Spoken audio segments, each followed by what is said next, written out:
Encore un épisode où on tombe comme par hasard sur l'intrigue. À me manquer, tiens. Ça fait 9 épisodes comme ça si on fait le bilan. 3 épisodes où ils se font manipuler par Ténébris et Darkel et 4 épisodes autres. Voilà, hein, donc on a une vaste majorité d'épisodes où nos héros tombent sur l'intrigue par hasard. Voilà, c'est toujours agréable, hein, toujours agréable. En tout cas, ça commence avec Razia qui parle de bouffe. Je veux dire, j'ai essayé de défendre ça dans l'épisode 10 parce que je trouvais pas que c'était abusé, mais depuis 2 épisodes, je trouve que ça commence à devenir abusé. Hein, dans l'épisode précédent, il a commencé en parlant bouffe, ok, d'accord, et là, l'épisode ensuite, là, l'épisode qui vient juste après, paf, pareil. Il parle bouffe pour commencer. Ah, le secret, c'est de bien mélanger et de laisser bouillir à feu doux, tout ça, tout ça. Ok, il aime la cuisine, j'ai compris, c'est pas la peine de l'appuyer à chaque fois. Mais oui, on va appuyer un peu ça, et à un moment donné, dans l'histoire, quoi, ils seront en train de vivre un petit moment de tension, il sera en train de grignoter quelque chose, il dit « Oh, désolé, j'avais un petit creux. » Voilà, ce genre de truc, j'ai pas le sentiment que c'était aussi grossièrement fait avant. Mais pas de façon aussi constante, mais voilà, maintenant, depuis 2 épisodes, chaque référence à la nourriture est grossier. Et c'est dommage, quoi. Il n'était pas défini que par ça. Maintenant, il est défini que par ça, semble-t-il, Razia. Oui, alors là, on met pas du tout en avant ses compétences d'architecte, d'érudit ou quoi que ce soit. Non, non, j'aime manger, c'est son truc. C'est un peu dommage, un petit peu dommage. Hein. J'espère qu'on va se calmer à ce niveau-là. Hein, sur le petit détail. En tout cas, voilà, ils sont en train de bouffer. Et comme par hasard... il tombe sur une fille qui fuit des dragonites. Hein, dragonites, les monstres de Darkel. Moment de combat, c'est très moyen. Les chorégraphies sont pas si mauvaises que ça quand on s'y penche. C'est juste le rythme et l'usage totalement abusif de speedline qui gâche le truc, quoi. Mais ouais, le rythme est pas super bien foutu, ce qui fait que l'action qui devrait être beaucoup plus vive, beaucoup plus directe, et prend, je sais pas, une demi-seconde de plus, une seconde de plus à chaque moment d'action, ce qui fait que ça ralentit l'instant, et c'est pas aussi satisfaisant que ça pourrait l'être. Enfin bon, quoi, on a nos héros qui luttent contre les dragonites. À la fin, ils refont leur bruit de chien. Incroyable, putain. Apparemment, c'est un de leurs trucs. Lorsqu'ils sont tristes, ils font des bruits de chien battus. Ouh. En tout cas, ouais, la fille qu'ils ont sauvée s'appelle Cadena. Elle a un look très particulier, presque punk, dira-t-on. J'avoue que... dès lors qu'on la voit, on sent tout de suite que ça va être un personnage un petit peu important dans cet épisode. Hein. Elle se démarque bien en termes de look. Et j'aime bien son look, honnêtement. J'aime bien sa personnalité sur le principe. C'est quelqu'un qui est du genre un peu maladroite, légèrement timide, mais qui a quand même un petit caractère avec ça. J'aime bien son caractère, sa personnalité. Le problème que j'ai avec ça, c'est la façon dont c'est mis en scène, parce que voilà, on va jouer sur sa maladresse dans des mises en scène qui sont complètement pas inspirées. Et oui, hein, on va voir des tonnes de moments comme ça où elle affichera sa maladresse en disant un « Oups !» un petit oups comme ça à chaque fois, et ouais, ça veut faire gag récurrent, c'est un peu trop facile, ça manque un peu de détails, de travail d'écriture pour que ça rentre bien. D'autant plus que ouais, la plupart du temps ça sert à rien, quoi. Ouais, elle est maladroite, mais ça aura servi seulement à un détail, je vais en parler. En tout cas, voilà, elle dit qu'elle est serrurière, pour ça qu'elle s'appelle Cadena, parce que cadenas, et c'est l'apprenti du maître Crochetou. Jeu de mots une fois de plus, et donc elle raconte ça, elle sait pas pourquoi, elle dit qu'elle sait pas pourquoi les dragonites l'ont capturé, ils ont un petit moment rapide en train de manger, et voilà, après le bivouac qui est le lendemain, il y a nos héros qui se rendent compte qu'elle est plus là, et il y a Ikael qui passe à côté d'eux comme par hasard une fois de plus, hein, vraiment, hein, que du comme par hasard. Bon, j'imagine qu'ils ont un peu tracé sa piste, ils ont vu, ils ont suivi ses pas, un truc comme ça, on va dire. Et voilà, Ikael leur dit que Cadena est en fait recherchée. Et oui, elle s'est évadée de prison après avoir... dérobé, enfin, c'est après s'être infiltré dans la banque, dans la grande banque, je sais plus comment elle s'appelle ça, et c'est une banque secrète et tout. Et apparemment, il a dit qu'il a rien piqué, alors que si, elle a piqué quelque chose. Mais apparemment, ça n'a interpellé personne, ou un truc comme ça. C'est très bizarre en fait, c'est dans la mise en scène, je vais en parler, parce qu'elle va faire un flashback là-dessus, mais c'est tellement bizarre la façon dont c'est dit, parce que ça n'a aucun sens quand on verra le déroulement des faits. En tout cas, ouais, elle a été capturée, elle s'est évadée, ils savent pas trop pourquoi. Et donc, nos héros qui pourraient dire la vérité à Ikael, parce que voilà, ils étaient pas du tout au courant. Comment ils auraient pu savoir? C'est comme dans l'épisode 6, il me semble, c'est bien ça, l'épisode 6 où on l'avait déjà vu, Ikael, où ils sont enfermés parce qu'ils ont fait obstruction à une opération des faucons d'argent. Comment ils pouvaient savoir? Ils pouvaient pas savoir. Là, ils pouvaient pas du tout savoir que Cadena était enfui, quoi. Pourquoi ils le sauraient? Mais non, ils se disent... on va pas lui dire, hein, on va pas se mettre ensemble pour décider ça, on laisse se démerder, non, on n'a rien fait, on l'a pas vu. Voilà, toujours très intelligent, hein, on sent, il y a toujours cette franche camaraderie, fraternité entre Daniel et Ikael. Ils se disent non, on va pas se le mettre à dos parce qu'on sera mal vu. Mais apparemment, oui, Ikael est assez con pour leur mettre sur le dos quelque chose dont ils ne pouvaient pas être au courant. En disant au passage que les dragonites, c'est pas grave pour lui.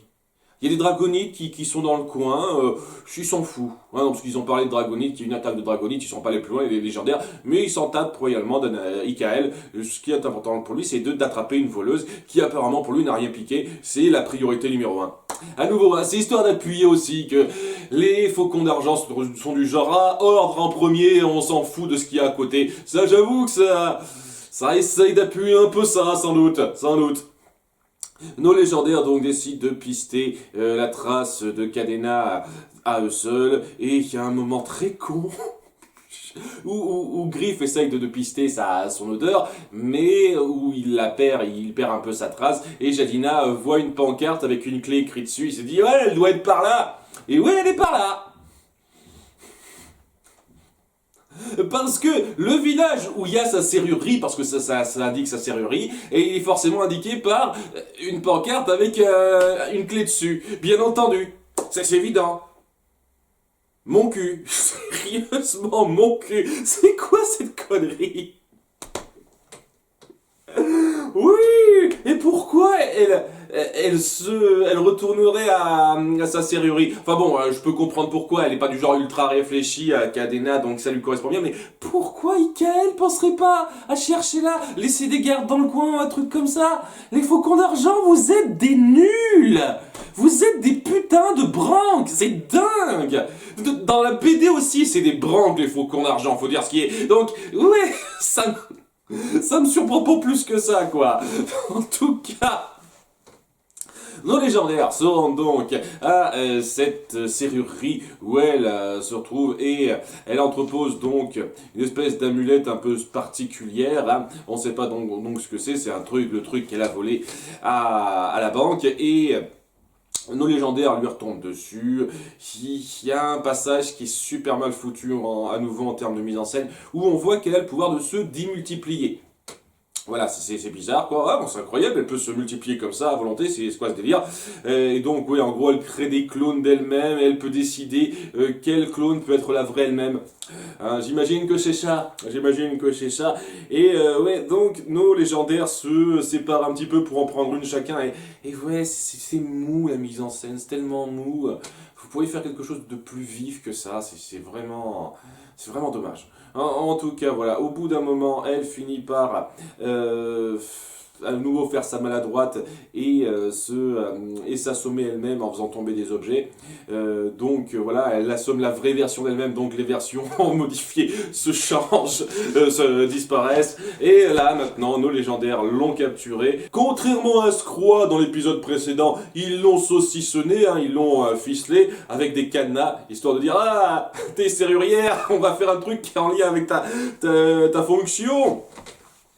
Et donc elle décide de leur raconter ce qui s'est passé. En fait, son maître Crochetou a été capturé par Darkel et donc il lui a lancé un ultimatum. Soit tu viens piquer une espèce d'objet dans cette banque secrète pour moi, banque secrète où je ne peux pas me rendre moi-même parce que ça bloque tous les êtres magiques.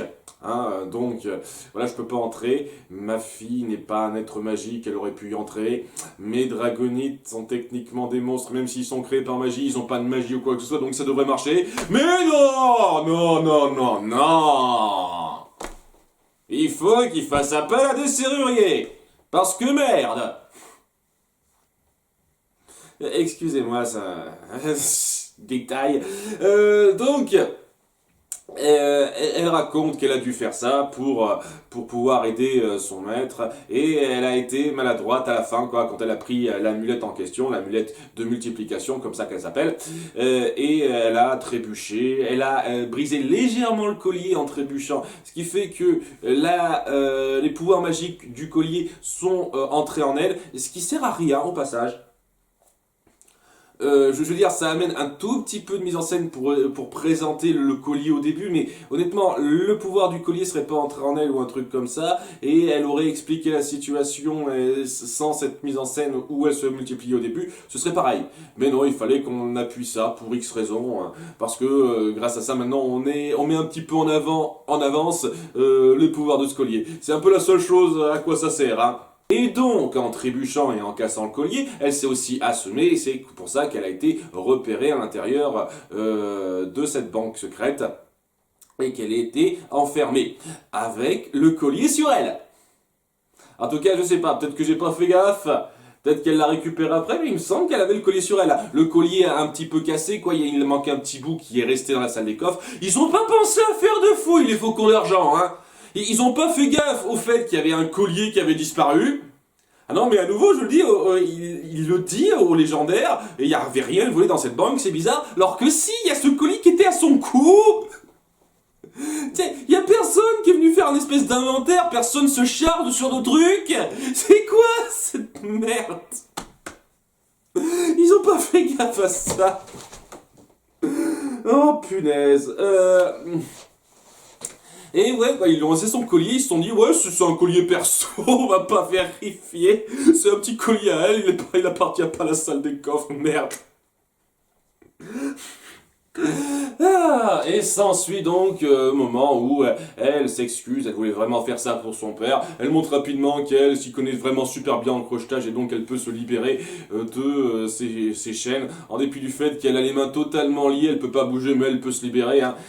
Faut pas juste être un bon serrurier pour ça. Et nos légendaires décident de l'aider à reconstituer cette amulette en entier pour empêcher l'échange avec Darkel, c'est-à-dire lancer l'échange avec Darkel pour sauver Crochetou, mais faire en sorte que ça se fasse pas parce que sinon ça donnerait beaucoup plus de pouvoir à Darkel, il est déjà très fort comme ça. Et ça m'embête un petit peu une fois de plus parce que je vais être obligé de faire la comparaison avec la BD et un de mes passages préférés sincèrement, où dans le tome 8, Danaël est mis un petit peu face à une situation où il a le choix entre sauver le monde entier ou sauver une ville, une une petite population à part. Et il se dit, ouais, on n'a pas le choix, il faut choisir entre l'un et l'autre, et je préfère sauver le plus grand nombre, et donc je suis prêt à faire cette décision en tant que personne qui voit le grand tableau. C'est un moment que j'ai trouvé super fort dans le tome 8,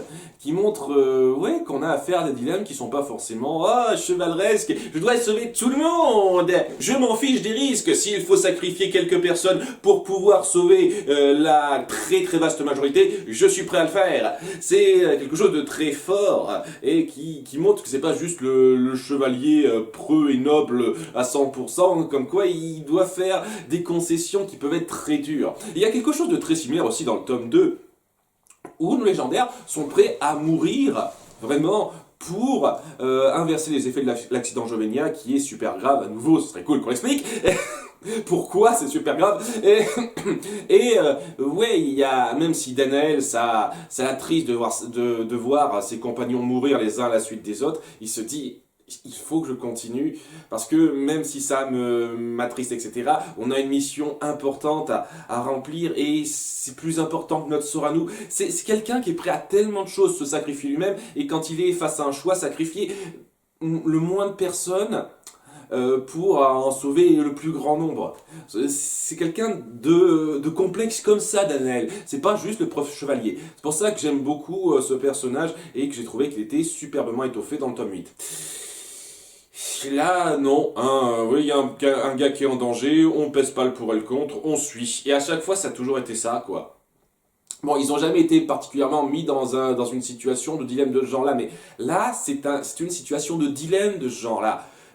On devrait faire en sorte que Darkel ne puisse pas mettre la main sur ce collier. Et la chose à faire, c'est pas de le compléter pour qu'il ait une chance de mettre la main dessus. Non! La chose à faire, c'est d'aller l'attaquer directement à l'endroit où on se douterait qu'il pourrait être, et tant pis si on reste un petit peu plus la vie de Crochetou, mais oui, c'est plus important d'empêcher le sorcier noir qui veut asservir le monde entier d'avoir les pouvoirs qui lui permettraient de le faire beaucoup plus facilement. Ce genre de truc qui pourrait être mis en place, quoi. Ce genre de choses qui pourraient être un tout petit peu réfléchies de la part de nos personnages, qui se feraient clairement dans la BD. Ça se fait pas. Parce que là, ce sont des héros nobles et courageux et sincères, et qui doivent toujours prendre la bonne décision, où on n'abandonne personne, blablabla. Et voilà, donc on va suivre le plan prévu pour faire en sorte que Crochetou risque le moins possible sa vie, et tant pis si ça donne plus de chance à notre ennemi juré de se rapprocher du pouvoir ultime. Tant pis, tant pis. Voilà, ce genre de situation où t'as la comparaison avec la BD qui se ressemble très bien, voyez. C'est un petit peu dommage, c'est un petit peu dommage. En tout cas, voilà, ils acceptent, ils se rendent auprès de cette espèce de banque secrète et qui est dissimulée en espèce de ferme, espèce de moutons bizarroïdes qui sont dedans. Ouais, il y a deux gardes qui sont déguisés en fermiers. Il y a Jadina et Chimie qui vont les occuper via une manœuvre assez pépette, mais bon, on va dire que ça passe vaguement, sauf à la fin, j'en parlerai rapidement de la fin, et pendant ce temps-là, les autres se rendent à l'intérieur de la banque, avec un système de faux moutons à actionner pour ouvrir l'entrée, une serrure à un espèce de grand coffre à crocheter, et c'est là qu'il y a la protection anti-être magique. Et donc, elle peut pas passer Cadena, parce que maintenant, elle est un être magique en ayant absorbé le pouvoir du collier, ce qui ne sert absolument à rien. Une fois de plus, elle donnera juste des instructions à travers la porte à nos autres légendaires qui seront passés, mais sinon, elle aurait pu le faire de l'intérieur, ça aurait pas changé grand chose, hein. Enfin bref, quoi, ils vont chercher un petit peu, Griffe tombera sur l'autre morceau du médaillon, ils essaieront de le regrouper, de réunir le médaillon, ça marche pas, donc ils se diront, ah, peut-être qu'il faut le remettre dans son écrin. Ah ben ok, y a Cadena qui dit, alors c'est tel coffret 9ème sur la droite, 6ème sur le haut, et c'est pas bon, il se plante, elle dit, oh zut, excusez-moi, en fait c'est 9ème partant de la gauche et 6ème en partant du haut. Ah ok, ils essayent, ah non c'est pas bon, ah excusez-moi, je me suis encore trompé, en fait c'est 9ème en partant de la droite et 6ème en partant du bas. Ah ok, c'est bon. Ça servait à rien puisqu'en plus, il n'y a même pas besoin de remettre cette amulette dans l'écrin. Ça servait à rien, quoi, c'est un moment gag de merde, histoire d'appuyer une fois de plus que elle est un peu maladroite, Cadena. C'est pas particulièrement drôle, quoi. Ils ouvrent des tiroirs, ils se plantent, ils passent à notre tiroir. C'est drôle, ça. Ça, c'est drôle, ce truc. Enfin voilà, après que c'est fait, ils se disent, merde, qu'est-ce qu'on va faire? On va donner ça à Cadena, redonner un peu le médaillon à Cadena pour voir si elle peut pas arranger ça elle-même, et il suffit juste que le médaillon soit en contact avec Cadena, qui a donc les pouvoirs de ce médaillon, pour que ces pouvoirs-là re-rentrent dans le médaillon. Voilà, donc ça servait absolument à rien, ce coup de tiroir. Ils décident de se barrer, donc après ça, tandis que Jadina et Chimie décident de relâcher un espèce de mouton enragé sur les deux fermiers soldats qui sont des putains de branques aussi. J'imagine que ce sont des faucons d'argent. Ouais, quoi, il y a un mouton qui les chasse et ils se font chasser, ils voient les autres qui sortent de la grotte et j'imagine que ils vont pas avoir grand chose à dire sur eux. D'ailleurs, oui, on verra aussi un passage, j'en ai pas parlé, où il y aura un barrage pour empêcher Cadena de passer sur les routes. Hein, parce que oui, c'est clair que Cadena passera par les routes, hein, elle ne pourrait pas passer aussi par la forêt ou quelque chose comme ça. Mais voilà, ils essaieront de cacher Cadena dans leur charrette. Je sais pas où ils les ont trouvées ces charrettes parce qu'ils se sont jamais baladés avec leurs charrettes, mais bon. Et ouais, quoi, il y a des faucons d'argent qui demanderont à Danaël s'il a quelque chose à déclarer. Non, il a déclaré, à part ce gros poilu derrière. Très marrant, je me moque de Griff comme si c'était mon chien. Ah, vous savez quoi, je me demande s'ils ont pas été inspirés par certains des gags que j'ai fait dans les Léglandaires pour les mettre version sauce gamine et donc leur faire perdre toute leur saveur. Parce que... non, là c'est moi qui me fait un trip égo personnel, c'est clair et net que c'est pas ça, mais voilà, dans l'épisode précédent, on a Scroix qui a un sort qui renvoie tout le monde à l'âge de 5 ans et demi. Moi, j'ai écrit Scroix dans ma parodie Les Léglandaires, qui a un sort qui rend tous ceux qui le touchent débiles. Ouais, carrément, quoi, il fait débile. C'est une connerie que je balance comme ça rapidement, c'est pas un gag que je fais durer longtemps. Ouais, il y a quelque chose de vaguement similaire là, et il y a quelque chose de vaguement similaire dans le fait que, oui, j'ai fait un gag autour du fait que Griff est un petit peu considéré comme un chien dans ma parodie à un petit moment, histoire de se moquer de ça. Mais voilà, je fais réagir très mal Gifle à ça. C'est son nom parodique à Griff dans ma parodie. Et, ouais, j'ai le sentiment... Non, ça fait deux rappels à la suite qui me font penser à ma parodie. Et ça me fait voir que ouais, quand on traite ça un petit peu en humour gamin, c'est pas si drôle que ça. Bon après peut-être que c'était pas si drôle que ça dans ma parodie aussi, vous savez, hein. C'est la parodie que j'ai écrit comme ça sur un coup de tête, hein, c'était pas non plus quelque chose de sensationnel, quoi. Et moi au moins j'avais l'excuse de faire ça sur mon temps libre et de pas être payé pour ce que j'écrivais. Vous savez, ça joue aussi je pense, hein, là-dessus. En tout cas, ouais, après tout ça, ils ont enfin mis la main sur l'amulette entière, hein, qui a été reconstituée, tout ça avec son pouvoir, et Cadena décide de leur fausser compagnie rapidement. Hein, avec le pouvoir de l'amulette. D'ailleurs, je comprends pas pourquoi ils ont fait en sorte que ce soit elle qui garde l'amulette. Parce que maintenant, oui, l'amulette, elle marche encore. Elle a encore ce pouvoir de multiplication. Seulement, il faut la porter. Hein. Elle l'a pas directement en elle, ce pouvoir-là, Cadena. Et donc, ils l'ont laissé à Cadena pour une raison qui m'échappe. Et ouais, Cadena en profite pour se barrer un petit peu. Y aller devant eux à l'échange avec Darkel. Parce qu'elle voulait être certain que son maître soit sauvé. Ce que j'imagine, je sais pas, ils comptaient faire quoi, les légendaires particulièrement? Y aller comme ça, tâton, avancer direct, sans plan particulier. Et il me semblait quand même qu'ils comptaient faire un coup à la oui, vas-y toute seule, nous on sera cachés, on le prendra par surprise, vous savez, ce genre de truc. D'ailleurs, c'est un peu ce qu'ils font, quoi. Donc le fait que Cadena se soit barré pour être... repérée par des dragonites qui l'amènent devant Darkel, ça aurait pu être exactement pareil si elle n'avait pas fait sa connasse en se barrant et si elle avait juste suivi un plan de ce type dont je vous ai parlé, quoi. Exactement pareil. Parce que voilà, quoi, elle est amenée devant Darkel, grâce à son flair Griff, mène nos légendaires devant Darkel avant qu'il mette la main sur le médaillon, et voilà, il sauve, croche tout, et avant que Darkel le tue, et ils empêchent Darkel de prendre le médaillon. Et après, c'est du combat basique, où on bat les draconites, où Shimi et Shadina essayent de lutter contre Darkel pendant un moment.